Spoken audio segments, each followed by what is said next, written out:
ഒന്നാമത്തെ ചോദ്യം, ഭരണഘടനാ പ്രതിസന്ധി മറികടക്കാൻ രാഷ്ട്രപതി ഭരണം ഏർപ്പെടുത്തിയ ഇന്ത്യൻ സംസ്ഥാനം. ഭരണഘടനാ പ്രതിസന്ധി മറികടക്കാൻ രാഷ്ട്രപതി ഭരണം ഏർപ്പെടുത്തിയ ഇന്ത്യൻ സംസ്ഥാനം. രണ്ടാമത്തെ ചോദ്യം, സന്ധ്യ മേരിയുടെ ഏത് കൃതിക്കാണ് Mathrubhumi book of the year പുരസ്കാരം ലഭിച്ചത്? സന്ധ്യ മേരിയുടെ ഏത് കൃതിക്കാണ് Mathrubhumi book of the year പുരസ്കാരം ലഭിച്ചത്?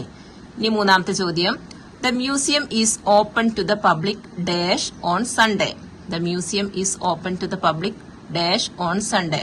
അവിടെ ഫ്രീലി എന്നാണോ ഫ്രീ ആണോ ചേർക്കേണ്ടത് നോക്കിയിട്ട് എഴുതുക. ഇനി നാലാമത്തെ ചോദ്യം, choose the correct adverb form for the noun miser.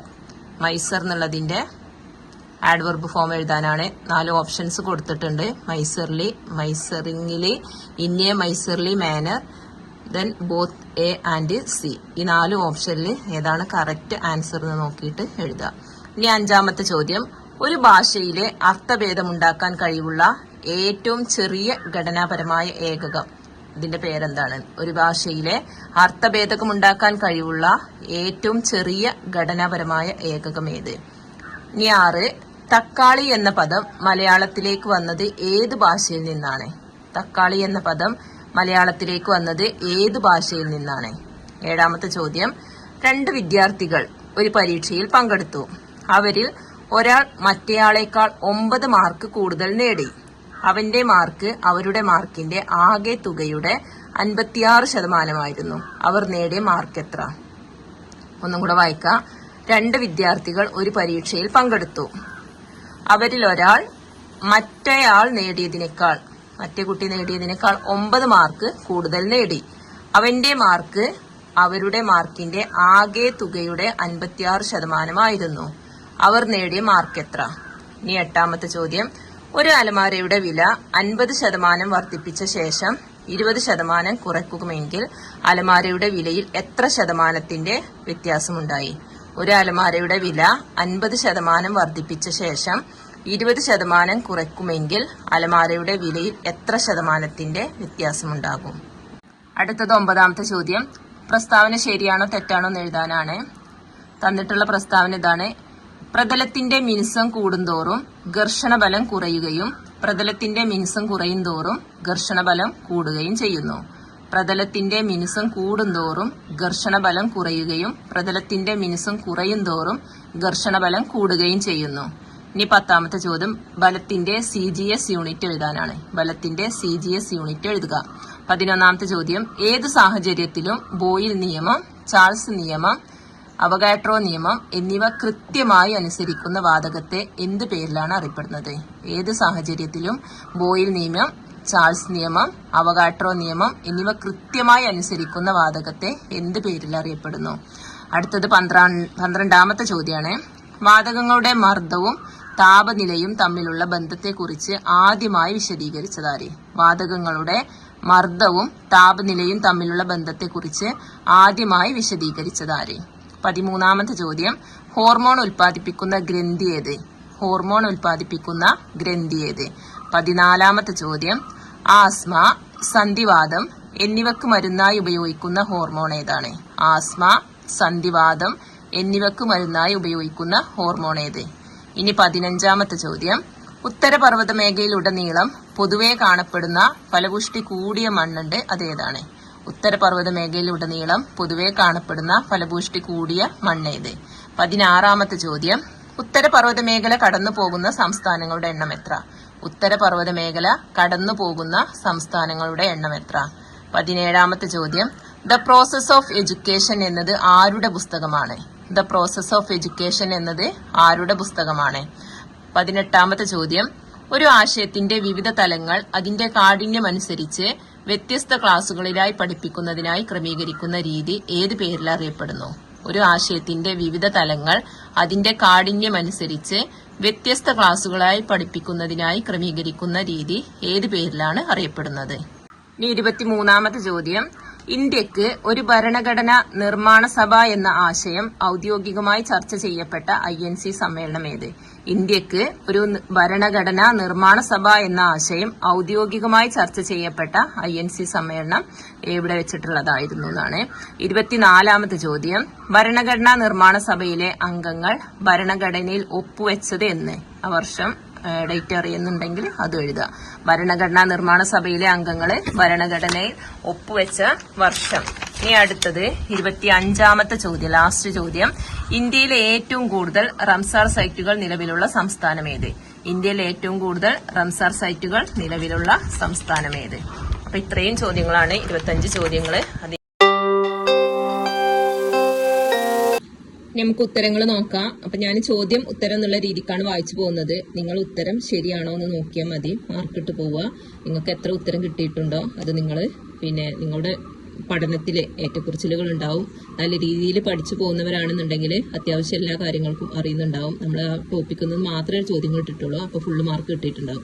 ഇനി അതല്ല, പഠിത്തം കുറച്ച് സാവധാനമാണ് എന്ന് തോന്നുകയാണെന്നുണ്ടെങ്കിൽ നിങ്ങൾ എന്ത് ചെയ്യണം, നിങ്ങളുടെ രീതി എവിടെയെങ്കിലും ഫാൾട്ട് വന്നിട്ടുണ്ടാവും, ആ രീതിയിൽ ചെറുതായിട്ടൊന്ന് മാറ്റം വരുത്തുക. എന്നിട്ട് നല്ല രീതിയിൽ പഠിച്ചു പോവുക. അപ്പോൾ ഏതൊക്കെയാണ് ഉത്തരങ്ങൾ നോക്കാം. ഞാൻ ചോദ്യം വായിക്കാം, അതിന്റെ കൂടെ ഉത്തരം പറയാം. ഒന്നാമത്തെ ചോദ്യം നമ്മൾ പറഞ്ഞത്, ഭരണഘടനാ പ്രതിസന്ധി മറികടക്കാൻ രാഷ്ട്രപതി ഭരണം ഏർപ്പെടുത്തിയ ഇന്ത്യൻ സംസ്ഥാനം. അത് മണിപ്പൂരാണ്. മണിപ്പൂരാണ് ഭരണഘടനാ പ്രതിസന്ധി മറികടക്കാൻ രാഷ്ട്രപതി ഭരണം ഏർപ്പെടുത്തിയത്. രണ്ടാമത്തത്, സന്ധ്യാമേരിയുടെ ഏത് കൃതിക്കാണ് Mathrubhumi book of the year പുരസ്കാരം ലഭിച്ചത് എന്നായിരുന്നു. അത് Maria just Maria. Maria just Maria. അപ്പൊ ആ പേര് കണക്ട് ചെയ്താൽ മതി. സന്ധ്യാമേരി എന്നല്ല പറയണത്. അപ്പൊ ആ മേരി എന്നുള്ളത് തന്നെ മരിയ എന്നാക്കിയാൽ മതി. മരിയ ജസ്റ്റ് മരിയ എന്നാണ് ആ കൃതിയുടെ പേര്. സന്ധ്യാമേരിയുടെ മരിയ ജസ്റ്റ് മരിയ എന്നുള്ള കൃതിക്കാണ് Mathrubhumi book of the year പുരസ്കാരം ലഭിച്ചത്. അടുത്തത്, the museum is open to the public dash on Sunday എന്നായിരുന്നു. അത് ഫ്രീ എന്നാണ്. അപ്പോൾ ഫ്രീലി എവിടെ ചേർക്കണം, ഫ്രീ എവിടെ ചേർക്കണം എന്നൊക്കെ കറക്റ്റ് അറിയുന്നവർക്ക് ഈ ഉത്തരം കിട്ടിയിട്ടുണ്ടാവും. അപ്പോൾ ഫ്രീലി എന്ന് പറഞ്ഞാൽ നമ്മൾ എന്താണ്, the museum is open to the public, free ആയിട്ടല്ലേ, അവിടെ സൺഡേ ഫ്രീ ആയിട്ടാണ് കൊടുക്കുന്നത് എന്നുള്ള ആ ഒരു അർത്ഥമാണ്. പിന്നെ ഫ്രീലി എന്ന് പറഞ്ഞാൽ നമ്മൾ ഓപ്പൺ ആയിട്ട് സംസാരിക്കൂലേ, അത് ആ ഒരു മീനിങ് ആണ് വരുന്നത്. അപ്പോൾ അവിടെ ഫ്രീലി എന്നുള്ള അർത്ഥവും ഫ്രീ എന്നുള്ള അർത്ഥവും പിന്നെ കറക്റ്റായിട്ട് മനസ്സിലാക്കിയവർക്കാണെന്നുണ്ടെങ്കിൽ ഉത്തരം കിട്ടും.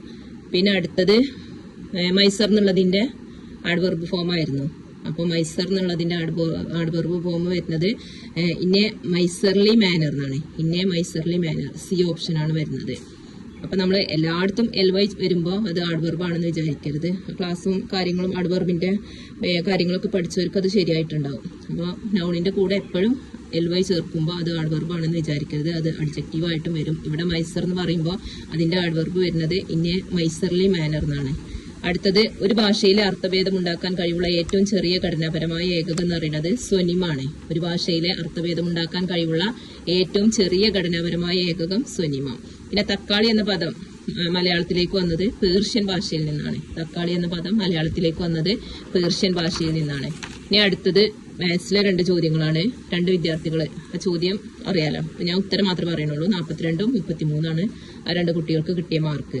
പിന്നെ അടുത്തത്, ഒരു അലമാരയുടെ വില 50% വർദ്ധിച്ച ശേഷം എന്നുള്ള ആ ചോദ്യം, 8ാമത്തെ ചോദ്യം, അത് 20% അതിന്റെ ഉത്തരം വരുന്നത്. ഇനി 9ാമത്തെ ചോദ്യം, പ്രസ്താവന ശരിയാണോ തെറ്റാണോ എന്നുള്ളതായിരുന്നു. ഒരു പ്രതലത്തിന്റെ മിനുസം കൂടുന്തോറും ഘർഷണബലം കുറയുകയും പ്രതലത്തിന്റെ മിനുസം കുറയുന്തോറും ഘർഷണബലം കൂടുകയും ചെയ്യുന്നു. അപ്പൊ ആ പ്രസ്താവന ശരിയാണ്. അപ്പോൾ ഒരു പ്രതലത്തില്, അതായത് പ്രതലം പരുത്ത പ്രതലാണെന്നുണ്ടെങ്കിൽ അവിടെ ഘർഷണബലം കൂടും. ആ ഘർഷണബലം കൂടുമ്പോഴാണ് അതെന്താ സ്പീഡിൽ പോവാതിരിക്കുക. അങ്ങനെ ആലോചിച്ചാൽ മതി. ഇനി മിനുസുള്ള പ്രതലാണെന്നുണ്ടെങ്കിൽ അവിടെ എന്താണ്, ഘർഷണബലം കുറവായിരിക്കും. അപ്പോൾ മിനുസുള്ളിടത്താണല്ലോ പെട്ടെന്ന് പോവുക, സ്പീഡിൽ പോവുക. അപ്പൊ അവിടെ ഘർഷണബലം കുറയുമ്പോഴാണ് സ്പീഡിൽ പോവുക. ഇനി 10ാമത്തെ, ബലത്തിന്റെ CGS യൂണിറ്റ്. ബലത്തിന്റെ CGS യൂണിറ്റ് ഡൈൻ ആണ്. അവിടെ SI യൂണിറ്റും CGS യൂണിറ്റും തെറ്റിപ്പോവരുത്. ബലത്തിന്റെ SI യൂണിറ്റ് ചോദിക്കുമ്പോഴാണ് ന്യൂട്ടണ്, CGS യൂണിറ്റ് ചോദിക്കുമ്പോൾ അത് ഡൈൻ ആണ്. ഇനി ഏത് സാഹചര്യത്തിലും ബോയിൽ നിയമം, ചാൾസ് നിയമം, അവഗാഡ്രോ നിയമം എന്നിവ കൃത്യമായി അനുസരിക്കുന്ന വാതകത്തെ എന്ത് പേരിലാണ് അറിയപ്പെടുന്നത്? അത് ആദർശവാതകം അല്ലെങ്കിൽ ഐഡിയൽ ഗ്യാസ് എന്ന പേരിലാണ് അറിയപ്പെടുന്നത്. 12ാമത്തെ ചോദ്യം, വാതകങ്ങളുടെ മർദ്ദവും താപനിലയും തമ്മിലുള്ള ബന്ധത്തെക്കുറിച്ച് ആദ്യമായി വിശദീകരിച്ചത് ആരാണ്? ജോസഫ് ഗേ-ലുസാക്കാണ്. അതാണ് നമ്മൾ ഗേ-ലുസാക്ക് നിയമം എന്ന് പറഞ്ഞിട്ട് പഠിക്കുന്നത്. വാതകങ്ങളുടെ മർദ്ദവും താപനിലയും തമ്മിലുള്ള ബന്ധത്തെ സൂചിപ്പിക്കുന്ന ആ നിയമമാണ് ഗേ-ലുസാക്ക് നിയമം എന്ന് പറഞ്ഞിട്ട് നമ്മൾ പഠിക്കുന്നത്. അപ്പൊ അത് ആദ്യമായി വിശദീകരിച്ചത് ജോസഫ് ഗേ-ലുസാക്ക് എന്നുള്ള വ്യക്തിയാണ്. ഇനി 13ാമത്തെ ചോദ്യം, ഹോർമോൺ ഉൽപ്പാദിപ്പിക്കുന്ന ഗ്രന്ഥി ഏതാ? പാൻക്രിയാസ് ഗ്രന്ഥി അല്ലെങ്കിൽ ആഗ്നേയ ഗ്രന്ഥിയാണ്. ആസ്മ, സന്ധിവാതം എന്നിവയ്ക്ക് മരുന്നായി ഉപയോഗിക്കുന്ന ഹോർമോണാണ് കോർട്ടിസോള്. കോർട്ടെക്സ് ഉൽപ്പാദിപ്പിക്കുന്ന കോർട്ടിസോളാണ് ആസ്മ, സന്ധിവാതം എന്നിവയ്ക്ക് മരുന്നായിട്ട് ഉപയോഗിക്കുന്നത്. 15ാമത്തെ ചോദ്യം, ഉത്തരപർവ്വത മേഖലയിലുടനീളം പൊതുവെ കാണപ്പെടുന്ന മണ്ണാണ് പർവ്വത മണ്ണ്. അതേപോലെ തന്നെ 16ാമത്തത്, ഉത്തരമേഖല കടന്നു പോകുന്ന സംസ്ഥാനങ്ങളുടെ എണ്ണം 11 ഇത് റാങ്ക് ഫയലിലൊക്കെ 9 കാണുന്നുണ്ട്, പക്ഷെ കറക്റ്റ് ആയിട്ട് 11 കേട്ടോ അതിന്റെ ആൻസർ വരുന്നത്. നമ്മുടെ SCRT അതേപോലെ പിന്നെ നമ്മളെ ക്ലാസ്സുകളൊക്കെ നോക്കുമ്പോൾ അതിൽ 11 വരുന്നത്. ഉത്തരപർവ്വത മേഖല കടന്നു പോകുന്ന സംസ്ഥാനങ്ങളുടെ എണ്ണം 11. ഇനി 17ാമത്തെ ചോദ്യം, സൈക്കോളജിത്തെ 2 ചോദ്യം. ദ പ്രോസസ് ഓഫ് എഡ്യൂക്കേഷൻ എന്നത് ആരുടെ പുസ്തകമാണ്? ബ്രൂണറുടെ ബുക്കാണ്. ദ പ്രോസസ് ഓഫ് എഡ്യൂക്കേഷൻ ബ്രൂണറുടെ ബുക്കാണ്. അതേപോലെ അദ്ദേഹത്തിന്റെ പ്രധാനപ്പെട്ട ഒരു രീതി, ഒരു ആശയത്തിന്റെ വിവിധ തലങ്ങൾ അതിന്റെ കാഠിന്യം അനുസരിച്ച് വ്യത്യസ്ത ക്ലാസുകളായി പഠിപ്പിക്കുന്നതിനായി ക്രമീകരിക്കുന്ന രീതി അറിയപ്പെടുന്ന പേരാണ് ചാക്രിക രീതി. ചാക്രിക രീതിയാണ് 18ന്റെ ആൻസർ. അടുത്തത് 19 കുളച്ചൽ യുദ്ധം നടന്ന വർഷം. കുളച്ചൽ യുദ്ധം നടന്ന വർഷം 1741 ഓഗസ്റ്റ് 10. 1741 കറക്റ്റ് ആയിരിക്കണം. അടുത്തത് 20ാമത്തെ ചോദ്യം, പഴശ്ശിരാജയെ പിടികൂടാൻ ആർതർ വെല്ലസ്ലി രൂപീകരിച്ച സൈനിക സംഘം. അതിന്റെ പേര് കോൽക്കാർ എന്നാണ്. കോൽക്കാർ എന്നുള്ളതാണ് പഴശ്ശിരാജയെ പിടികൂടാൻ വേണ്ടി വെല്ലസ്ലി രൂപീകരിച്ച ആ സൈനിക സംഘത്തിന്റെ പേര്. ഇനി 21ാമത്തെ ചോദ്യം, RBIയുടെ രൂപീകരണത്തിന് കാരണമായ കമ്മീഷൻ ഏതാണ്? ഹിൽട്ടറിയൻ കമ്മീഷനാണ്. അത് പിന്നെ എല്ലാവർക്കും അറിയുന്നുണ്ടാവും, നമ്മൾ ഒരുപാട് പ്രീവിയസിൽ കണ്ടതാണ്. RBIയുടെ രൂപീകരണത്തിന് കാരണമായ കമ്മീഷനാണ് ഹിൽട്ടറിയൻ കമ്മീഷന്. ഇനി 22ാമത്തെ ചോദ്യത്തിന്റെ ഉത്തരം, SBI നിലവിൽ വന്ന വർഷം 1955. 1955 SBI നിലവിൽ വന്നത്. അടുത്ത 23ാമത്തെ ചോദ്യത്തിന്റെ ഉത്തരം, ഇന്ത്യക്ക് ഒരു ഭരണഘടനാ നിർമ്മാണ സഭ എന്നുള്ള ആശയം ആദ്യമായിട്ട് ചർച്ച ചെയ്യപ്പെട്ട INC സമ്മേളനം എവിടെയാണ് ഔദ്യോഗികമായി ചർച്ച ചെയ്യപ്പെട്ടത്? ഫൈസാപൂർ സമ്മേളനത്തിലാണ്. ഫൈസാപൂർ സമ്മേളനം, അത് നെഹ്റു ആയിരുന്നു അധ്യക്ഷൻ. പിന്നെ അതേപോലെ 1936-37 കാലഘട്ടത്തിലാണ് അത് സമ്മേളനം നടന്നത്. അപ്പൊ ഔദ്യോഗികമായി ചർച്ച ചെയ്യപ്പെട്ട സമ്മേളനം ചോദിക്കുകയാണെന്നുണ്ടെങ്കിൽ ഫൈസാപൂർ സമ്മേളനം. ഇനി 24ാമത്തെ ചോദ്യത്തിന്റെ ഉത്തരം, ഭരണഘടനാ നിർമ്മാണ സമിതിയിലെ അംഗങ്ങൾ ഭരണഘടനയിൽ ഒപ്പുവെച്ചത് എന്നായിരുന്നു? 1950 ജനുവരി 24. 1950 ജനുവരി 24.